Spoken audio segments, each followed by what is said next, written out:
We have this tweet from Michael Tracy. He says, Senator Pete Ricketts, Republican from Nebraska, comes right out and admits it. They're about to ban TikTok because, quote, young people are getting their news from the app and pro-Palestinian hashtags generate lots of views.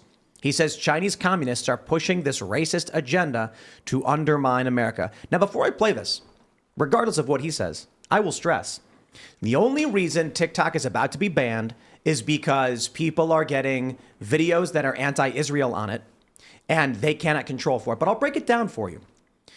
There was an effort by Donald Trump to ban TikTok, and it was widely opposed. He was unable to do it. He got sued. It was blocked. Then all of a sudden, recently, in the past several months, Democrats got on board with the idea and joined Republicans in calling for a ban on TikTok in some way.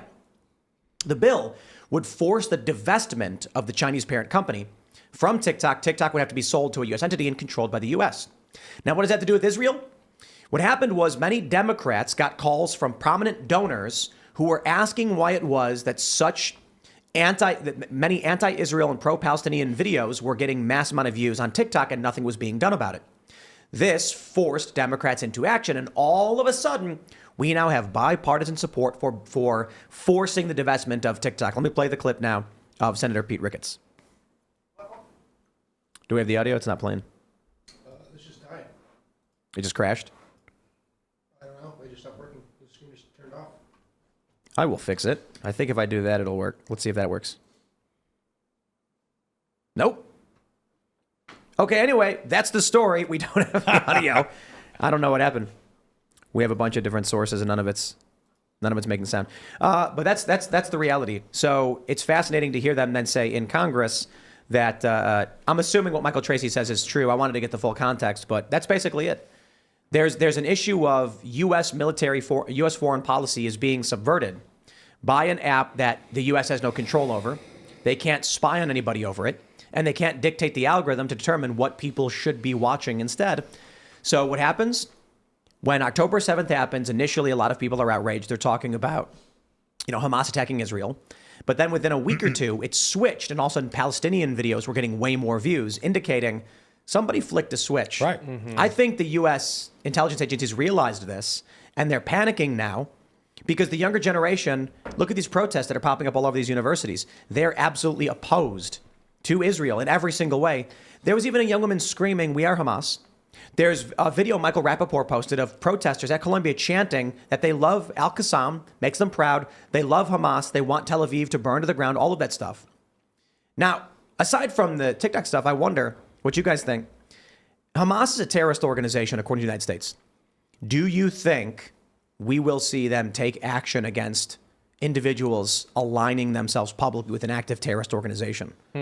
Like, how are you supposed to play that one out? The thing is not under the Biden administration is going to fumble this all the way through because they can't take a side on this issue and retain voters. This is something that Biden has from the beginning struggled to have a definitive, strong stance on. Again, because it's a particularly divisive issue among, older left-leaning voters and younger progressive voters. The only people Biden or his ilk are ever going to go after are people who love this country, basically. Yeah.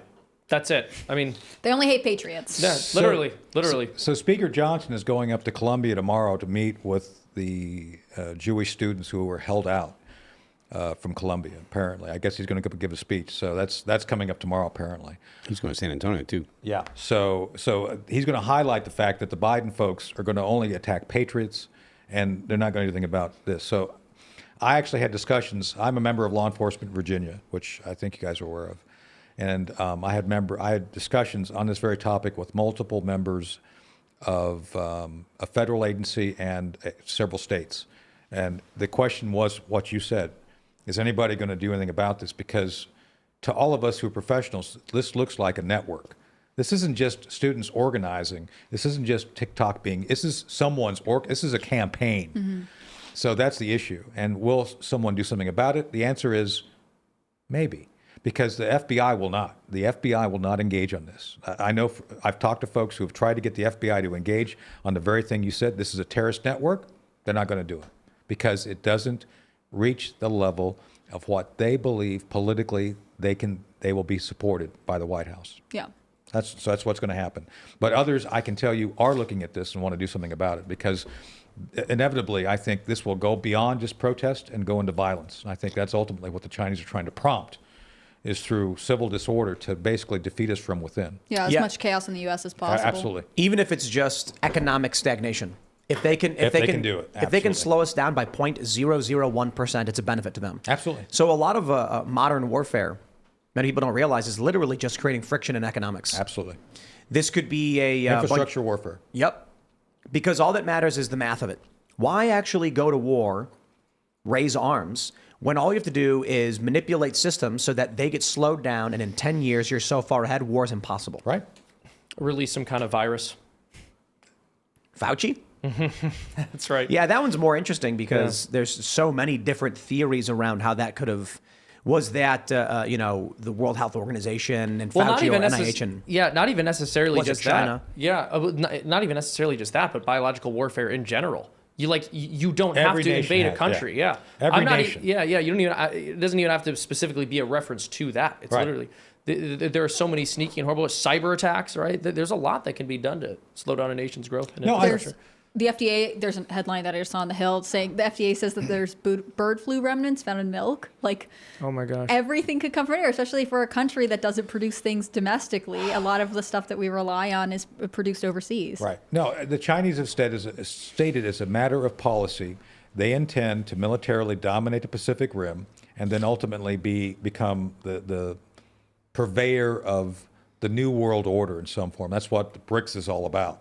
And of course, the Biden administration is playing right along, letting it all Well, go. the Biden Yeah, well, we administration- destroy our currency too. Bingo. We're giving BRICS That's far right. more power. And- I had talked with an NSA guy years ago, and he said, I asked him, I was like, well, what's going on? Why what's this deep state stuff? Why is this happening? And he said, it's the same on the inside as it is on the outside. You've got this culture war is affecting people Oh, in no, no, intelligence the exact same way it's Oh, yeah. affecting everyone else because they're all people. And so it seems like the seeds of discord have been planted, likely by BRICS nations, and now this country is spiraling into chaos. And the problem is you have law enforcement at the federal level within the Biden administration who are actively participating in the strategy to destroy this country. Yeah. And what do you and how do you solve for it? What do you do? So, an example of that in your former field is Catherine Herridge. You know, I'm friends with Catherine. Catherine is being held in contempt. She's paying $800 a day because she refused to name her sources who were, by the way, accurately reporting on the Chinese military running a school here in the United States. So those people are now suing the federal government about the investigation. She's incidental to it, but because she refuses to say who she used, she's being punished. And oh, by the way, this federal judge is giving benefit to the Chinese because the Chinese are the ones suing our government and trying to get her to cough it up. So that to me meets the definition of underscoring and undermining our civil system, especially in the form of press, because that destroys freedom of the press. This is why I think there's a huge problem with TikTok. Not that I think the current administration would do anything positive with it. It's better that it's in the hands of the U.S. than China, despite the fact that U.S. Like the Biden administration is bad and woke. But you look at the stuff that it's promoting, and it's chaotic cultural destruction. Yeah. There was a story I covered the other day about a mother who lets her kids eat dessert whenever they want, like they can have whatever food they want. And the headline was her husband left her after he caught their daughter eating a stick of butter. When he complained about it, the mother was like, kids can eat whatever they want, fat is healthy, all of that stuff. Yet these things are massive net detriments to this country. If we were focusing on, say, like a national fitness challenge, these would be good things. Oh, yeah. None of it's mandatory. We just say, hey, you can win awards and scholarships and prizes if you can, imagine if we did this at the national level. If you get a certain amount of sit-ups and push-ups, then you get a certain amount of discount when it comes to just something government-related. I don't know. You get a tax. Your family will get like a 1% discount. And then if you actually Incentivize, yeah. incentives, Incentivize, yeah. you win at the state level or the city level, you advance to county, and then county to state, and then state to national, and then there's the national fitness champion. Imagine if we actually told our young people to get healthy, to eat right. We don't do that. Instead, we are being plagued by social media apps telling people to eat sticks of butter. And you really should not do that. I'm not a nutritionist, so talk to a doctor, but Yeah. pretty sure they'll agree, don't eat a stick of butter. But you get apps like TikTok, and this is it's not so true with Instagram. Instagram has its problems too. But TikTok seems to be really, really bad in spreading these, I don't know what the right word is, because I want to say degenerate, but that's not the right way to put it. Destructive ideas. I think that's what happened with Hunter Biden. He ate too many things of butter, just saying. Parmesan cheese, actually. Yeah, well, that he too. smoked Parmesan cheese. He started with the butter and he went to the Parmesan. See, it's a gateway drug. Smoking Parmesan. No, I think That was one you're of my right favorite- though. The all of TikTok is about Parmesan pushing you cheese to thing's do things that are destructive, right? And it's also about isolating people. People get addicted to scrolling on TikTok. That's part of the algorithm. They want more of these like siloed contents that's just driving people towards things that are harmful. I mean, there's also no app that's more aggressive about trying to get the information that's in your phone. Like it's That's true. constantly, That's true. Yeah. constantly. Every time you log in, like I have a TikTok, I don't use it very often. I don't use it at all. If you have it on your phone, it has access to everything you search. Yeah. Isn't that crazy? It has yeah, access to yeah, all I of mean, your search history. Probably a Yeah. lot more than that, too. I mean, that's right? just like a basic thing. That's but what like, they admit, right? But it's constantly asking for permission for this information, asking for permission for that information, and to say that we don't have things that society focuses on as good, as positive, that's just not true. There are things that like society is constantly made, like the way that you look at the LGBT stuff. There's, not only is there a month for it, but there's 100 different days throughout the year. So if society can promote that, why doesn't our society promote things that are also good for our own society? Right. Which I've said this before, but if the government is going to be involved in any kind of social stuff, it should be focusing on social stuff that will enhance the birth rate, will incentivize people to have families, will incentivize young people, make it easier for young people to have families and to get homes and stuff like that, instead of doing things that if the way they describe it, they're going to say that it is taking marginalized people and marginalized issues and centering them because it's important so that way they feel included. Well, there's nothing wrong with saying you don't have to make the margins the focus of everything, because that's what they're doing. That's what they're demanding.